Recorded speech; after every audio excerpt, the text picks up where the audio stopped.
guitar, he decided he can hit the strings with his fingers, but then when you do it, if you hit it on a guitar like this, and you play a chord, then you play notes with the right hand, it cancels out the left hand. So he needed more strings. How are you? Good, how you doing? My manager just showed up. My agent, my manager, my whatever. So anyway, he needed more strings, so he went from a 6-string guitar to a 9-string prototype, eventually settling on 10 strings. The 10 strings in 1974 was the first time it was on. If you YouTube it, you can actually see him on What's My Line. Emmett Chapman. He was on, and the panel had Soupy Sales and Gene Shalit and a few other people, and they didn't guess what he did. Even after he played, they didn't know what he did. That's awesome. Check out Emmett Chapman, and I'll just explain more about it. After the 10 strings came this one, which is 12 strings.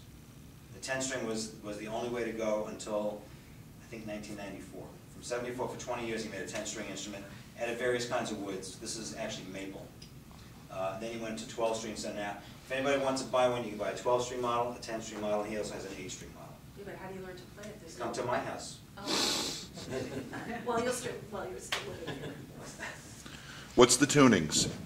The tunings, okay. I'll keep it simple. I don't know how many musicians do we have in the audience? One. Okay. Wannabe. Wannabe? Okay. Anyway, the strings here are tuned in what's called fourths. Every note is 4 apart. So A, B, C, D, D, E, F, G. So these are all fourths. What that sounds like, if everybody remembers the TV show Outer Limits, that was actually the theme song. It had the control of the TV and all that stuff. And the bass side's in fifths. So every string is 5 letters away from the other.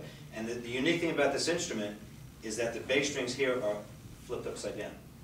There's no instrument in the whole world that every piano goes from left to right, guitar goes from top to bottom. My lowest note's in the middle, and it gets higher in each direction. So it gets higher this way, and it gets higher this way. Wow. And the reason for that is I can play a note in between here in the bass, and play with my other fingers on this side or this side, and you get different combinations. I'll show you some techniques.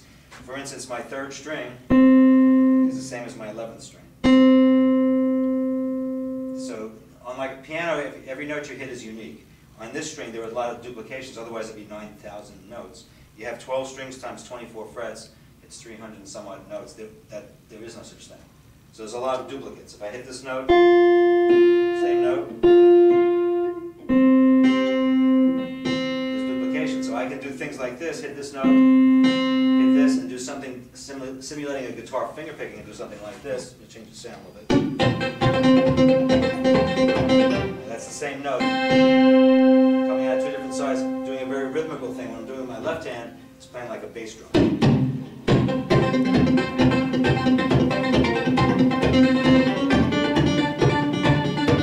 I can add a bass.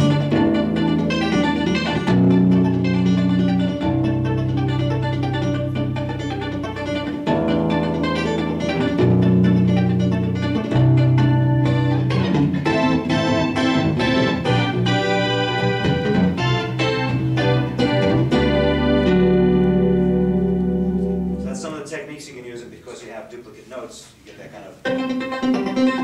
You can change it to. The cool thing about this instrument, it really had no history. So I was one of the original players. Basically, your assignment is to figure out how to play it. Here it is. There's no books. There's no videos.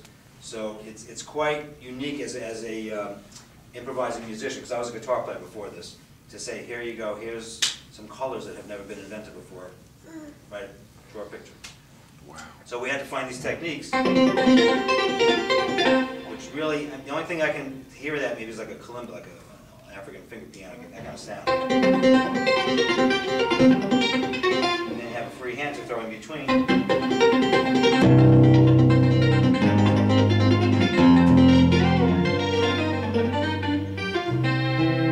So you can treat it like a guitar and a bass or its own instrument that's, revolutionary.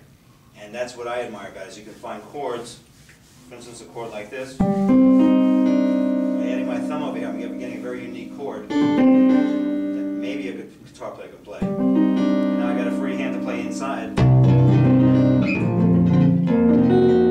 you can play a lot of unique things that maybe never existed on the planet. Wow. So somebody without a guitar background or whatever, say, has an ear for music, could they learn to play that? If they came to my house. Yeah, you know what, it's actually logical, but it's still confusing, and you still have to practice the two hands together. So to me, this is actually easier than a guitar. Guitar, the strings are very hard to press down. Anybody ever try a guitar here? Okay, F chord, terrible, right? Awkward. If you don't press right, like a violin, if you don't hit it right, and if you don't press the guitar, nothing comes out. If you hit this lightly, I can play all day long.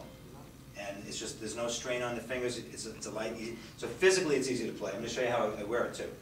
There's a strap here, there's a belt hook over here. And it's on a 60-degree angle, so you can't play it naked, obviously.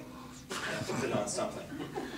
And your bathing suit has to be tied if you play it on a bathing suit. So once it's like that, it's on this angle. Because if you try it like a guitar, more like this, your hand's going to be like this, and then you're going to get carpal tunnel. So if you notice when I'm playing, my hands are pretty much perpendicular to the strings, there's no strain. So the inventor realized that, you know, that's important also. You got to have, just like piano players, if they hit it too hard, or if you play keyboard, you know, a computer, you can get problems in your hands. So he decided to do this, and it works out very nicely. Logistically, it's lightweight, depends on the kind of wood. This is maple, he makes them out of rosewood, graphite, there's all different kinds of models. So let me play a song and then we'll talk more questions. So we'll get this on video.